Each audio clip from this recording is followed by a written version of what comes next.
don't like my job. How many times have you heard this from your friends or found yourself in such a situation? The Gallup research company surveyed more than 25 million people from 189 countries and found that 63% of them are dissatisfied with their work. 24% admitted that they hate it. It turns out that 87% of people don't like their jobs at all. It looks really sad. Especially because for most of us, work takes up a significant part of our lives.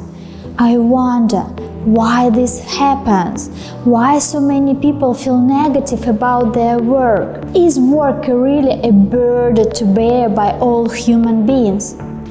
After all, having a lousy job means living a lousy life. And I thought, no, there has to be some explanation.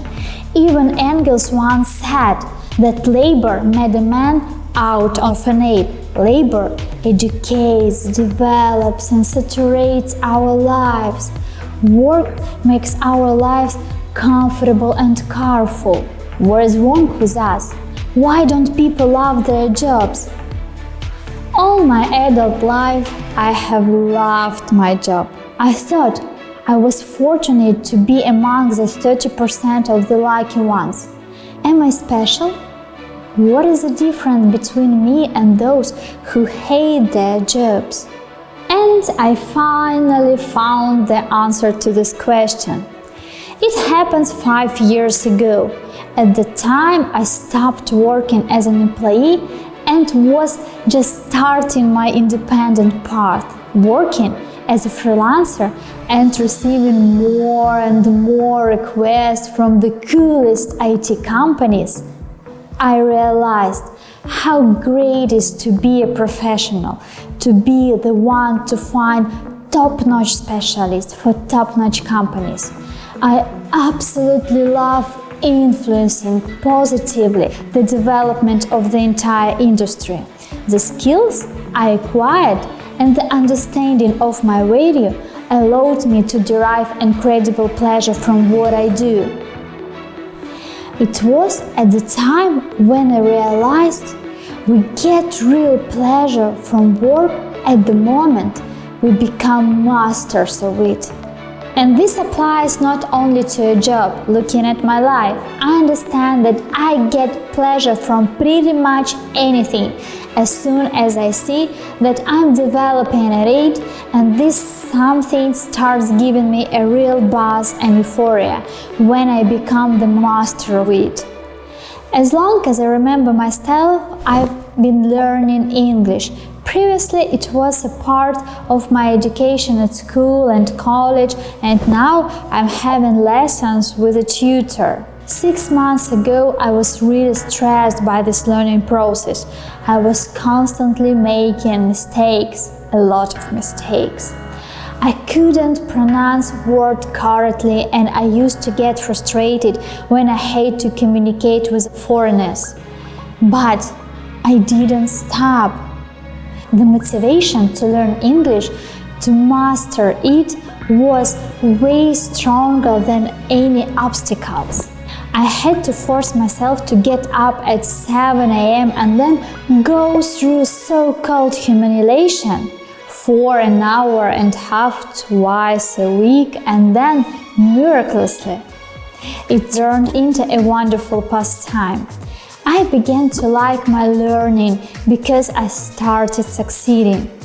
Yes, my English is still not perfect. And even now, I'm not really happy with how I speak. But the progress I see is inspiring me, and I get a real thrill from speaking English to you.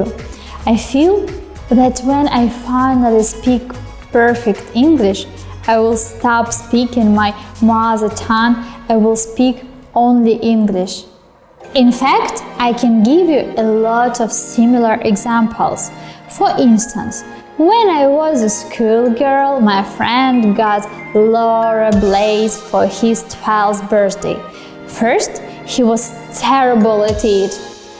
He even wanted to throw them away. He fell a lot of times, and he used to come to see me, and his knees had funny color. And yet, one day he started succeeding. After that, he completely forgot how to walk and even came to school wearing his rollerblades. In the rain, in the snow, in any weather, he didn't care. Roller skating became his lifestyle. Same goes for adults. Everybody can remember driving lessons. For example, I love driving my car, but I fell in love with doing it only when I learned how to do it well. And, of course, I was really pleased when I managed to buy an Audi instead of my good old Evo Matisse. Perhaps quite a few of you recognized yourself in these examples. Hope so.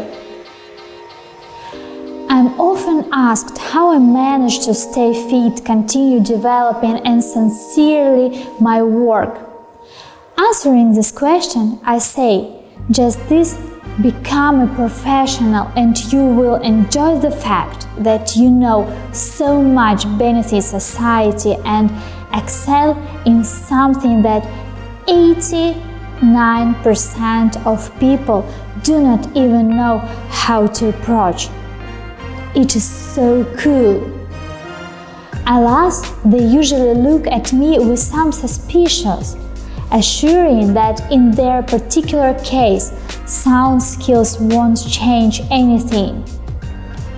So, I have collected the most popular objections of my mates, friends, and even colleagues to show you. Everyone can become a master in a profession, and everyone can start enjoying their craft. So, let's start. Objection number 1. This is a profession in which you can become a pro very quickly, and it does not bring any pleasure. I believe even in the most primitive at first-class profession, you can achieve such a level of skill that client will keep trying to get to you, and you will relish this fact.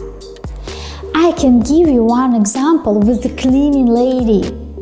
There is this woman who comes to clean my house, and it is very difficult to book her. I have to do it a few months in advance. She loves her job and gets paid really well and constantly finds ways to develop in such a seemingly primitive job. Objection number 2. I've become a pro, but I'm tired of my job. Every day I've had only routine, nothing interesting.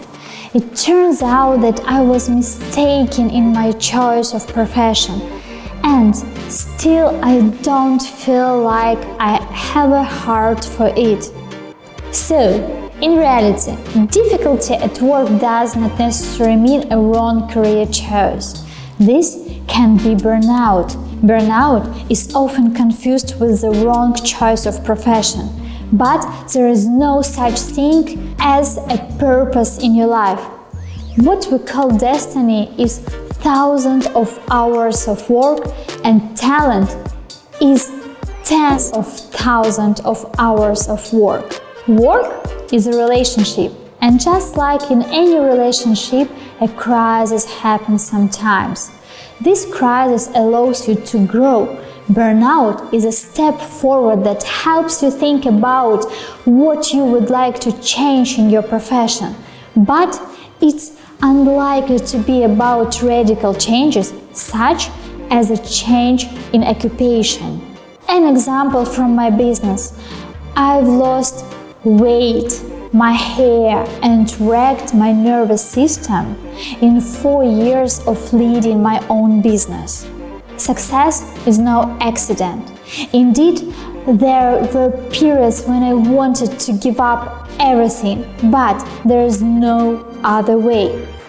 You can try hundreds of professions, and still there will be routine in each of those, as well as some unpleasant tasks. difficult people in any profession, whoever you are, you will always dislike something. Objection number 3. Burnout has nothing to do with it. I'm completely disappointed in my job. You know, this is not due to a mistake in choosing a profession. This is because you either idealize the profession or have not looked into it carefully in advance. I can give you another example of my friend. As far as I remember, my friend has always dreamed of becoming a vet. Doing some scientific research, finding ways to treat incurable animal diseases. She graduated from a university, found a job, a second and a third one, and in the end she got totally disappointed. The environment in which she worked was not friendly at all. It was poorly funded, and of course there were no revolutionary vaccines. She quit veterinary and today is looking for something that may be to her liking.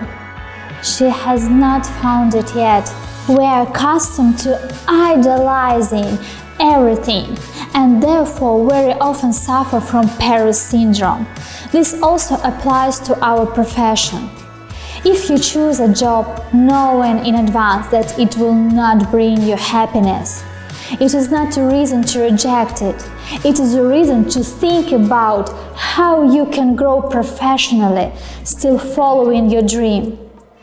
I'll give you another example with a happy end.